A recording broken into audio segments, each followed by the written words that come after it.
আসসালামু আলাইকুম। BD news টুডের পক্ষ থেকে আপনাকে স্বাগতম। বর্তমানে বাংলাদেশের বিভিন্ন অঞ্চলে দেখা দিয়েছে বন্যার প্রকট আশঙ্কা। টানা বৃষ্টিপাত এবং উজান থেকে নেমে আসা পাহাড়ি ঢলের কারণে সিলেট, সুনামগঞ্জ, মৌলভীবাজার, হবিগঞ্জ, নেত্রকোনা এবং ফেনী, নোয়াখালী, কুমিল্লা অনেক নির্মাঞ্চল ইতিমধ্যে পানিতে নিমজ্জিত। আবহাওয়া অফিস জানায়, আগামী কয়েকদিন সিলেট ও চট্টগ্রাম বিভাগে আরও বেশি বৃষ্টি হতে পারে সম্ভাবনা রয়েছে। সেই সঙ্গে বাড়ছে মুন, ধুলাই, জাদুকাটা, সাগরিয়ান, মুহুরী ও ফেনী নদীর পানি। এর মধ্যে মুহুরী নদীর পানি ইতিমধ্যে বিপদসীমা অতিক্রম করেছে।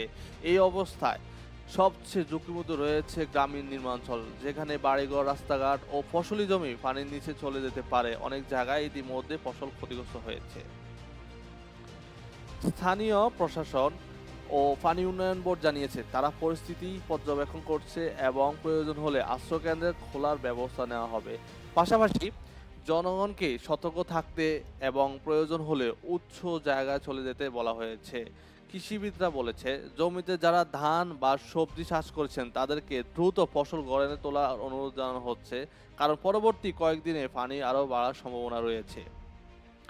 এই মুহূর্তে পরিস্থিতি পুরোপুরি নিয়ন্ত্রণ থাকলেও যে কোনো সময় বন্যার ভয়াবহ রূপ নিতে পারে। তাই দয়া করে সবাই সতর্ক থাকুন, স্থানীয় প্রশাসনের নির্দেশনা মেনে চলুন এবং আশপাশে যারা অসহায় তাদেরকে সহযোগিতা করুন।